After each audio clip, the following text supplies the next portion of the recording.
Welcome. If you can, just take a slow, quiet breath with me for a second, and let's step into a story that is literally as old as civilization itself. Across time, human beings have shared this deep, really timeless struggle, the fierce and sometimes desperate need to protect their cultural identity from overwhelming outside forces. Today, we're going to explore how that survival instinct echoes across millennia, connecting the ancient world right to our modern one. So what would a society actually sacrifice to protect its core identity from assimilation? It's a pretty profound question. As we take this journey today, traveling from the ancient sun-baked desert sands of the Mediterranean all the way to the snowy streets of modern North America, I want you to keep this thought in the back of your mind. The tools of survival change, for sure, but the human drive to just draw a line in the sand? That remains exactly the same. Part 1. The Ancient Armor, Cleopatra's Egypt. We are going to start our journey in the year 69 BC, stepping into the world of the Ptolemaic dynasty and meeting a young woman preparing for the absolute fight of her life. 300. Think about that number for a second. It represents a massive legacy. Cleopatra's family had ruled Egypt for nearly 300 years. But, she didn't inherit a peaceful, easy kingdom. She inherited a society that was buckling under the immense, growing weight of the Roman Empire. Egypt was this wealthy, beautiful prize, and without some seriously brilliant maneuvering, her culture and her people's independence were on the verge of being swallowed whole.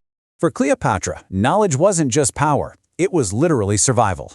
She knew she couldn't defeat Rome with armies alone, so she used her mind. She actually became fluent in 9 languages, including the language of the everyday Egyptian people, which is something most of her ancestors never even bothered to learn. She used her deep intelligence and strategic brilliance to navigate what was an incredibly dangerous, male-dominated political landscape. Let's actually walk through some of the desperate yet entirely brilliant strategic moves she made to keep Egypt independent. First, when she was exiled by her own brother, she literally had herself smuggled inside a cloth sack just to reach Julius Caesar, a daring, crazy move that secured a crucial alliance. Years later, she formed a powerful partnership with Antony. For Cleopatra, every single relationship, every calculated risk was like a chess move designed to shield Egypt from Rome. Part 2. The Fall of Egypt. The shadow of the empire was relentless, though, and we unfortunately have to shift to the tragic climax of her long struggle. In 41 BC, her partnership with Antony blossomed, providing this brief, hopeful buffer for her kingdom. But the Roman forces were just simply too vast. In 31 BC, her navy faced a totally devastating defeat at the Battle of Actium. Just a year later, with enemy forces literally at her door, she faced the reality of being paraded through Rome in chains. But instead, she chose her own ending.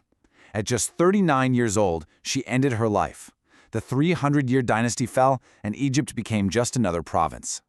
So, ancient rulers like Cleopatra used physical defenses, naval fleets, armies, strategic alliances, just to survive. But modern societies don't fight with fleets anymore. Today, when modern societies feel that same existential dread of assimilation, they armor their culture using laws and sometimes sweeping constitutional overrides. Part 3. Quebec's Secular Shield. Let's fast forward a bit, all the way to modern Montreal, where a very different kind of survival instinct recently triggered one of the most controversial laws in the Western world. The flashpoint for all of this actually began outside a monument that has stood watch over Montreal for 2 centuries, the Notre Dame Basilica. Through 2024 and 2025, organized public prayer tied to political demonstrations began spilling out right into the roads outside the basilica's twin towers. Now, for supporters, this was simply a matter of freedom of worship. But for a growing share of the public, watching traffic-blocking street prayers at the province's most recognizable Catholic site, well, it triggered deep existential anxieties about who exactly sets the rules in their shared public spaces. To truly understand that anxiety, we kind of have to look at the numbers. Quebec is a civilization of about 8.5 million people, where 77% are French speakers. But they are completely surrounded by this massive ocean of over 300 million English speakers in North America. This is a society that has spent centuries fighting tooth and nail to keep its language and culture alive. They view their identity as fragile, and they are terrified of a slow cultural replacement. In response to all of this, the government passed Bill 9 in April 2026, and it is incredibly aggressive. It flat out bans unapproved street prayer with a pretty hefty fine. It forces the closure of prayer rooms in public colleges, it bars daycare workers from wearing religious symbols, bans face coverings in higher education, and even strips public funding from private religious schools. It is a sweeping, entirely unapologetic rollback of public religious expression. But here is the thing. They didn't just pass the law, they armor-plated it. They used what's known as the Notwithstanding Clause, which is Section 33 of the Canadian Charter. This clause basically allows a government to pass a law that literally overrides certain constitutional rights, shielding it from being struck down by courts for a 5-year period. So before a single citizen could even file a civil liberties lawsuit, Quebec disabled the judicial brakes, ensuring the law would firmly stand. The philosophy driving all of this is pretty simple: neutrality enforced from above, and it's deeply rooted in Quebec's past. Back in the 1960s, during what's called the Quiet Revolution, Quebecers aggressively pushed the very powerful Catholic Church out of their schools and hospitals to forge a modern, secular state. They didn't just inherit secularism, they fought their own church to get it. And so, today, they view these new laws as a way of fiercely protecting that hard-won neutral ground. So as you can see, Bill 9 is not an isolated event. It's part of a rhythmic, tightening mechanism over decades. The Quiet Revolution set the stage in the 60s, then came Bill 21 in 2019, enforcing secularism in the workplace. Bill 96 followed in 2022, enforcing the primacy of the French language. And now, Bill 9 enforces public space secularism. Every few years, this society pulls the drawbridge up just a little bit higher. Part 4. The Cost of Sovereignty. Because, as we know, pulling up that drawbridge always comes with a profound cost, both internally and externally.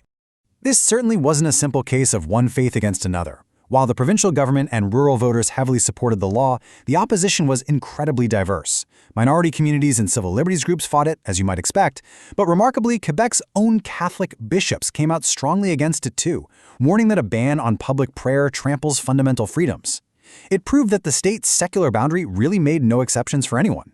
And then there's this massive historical irony.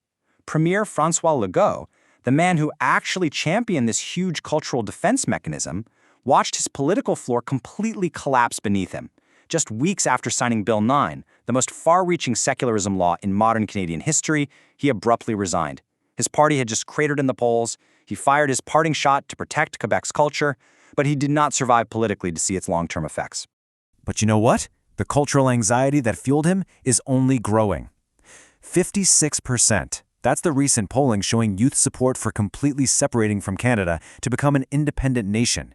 30 years after a referendum that nearly broke Canada apart, the desire for total, uncompromised sovereignty is bubbling right back to the surface. Part 5. Echoes of History. Let's draw these final thematic threads together. Separated by thousands of years, the will to survive actually looks remarkably similar.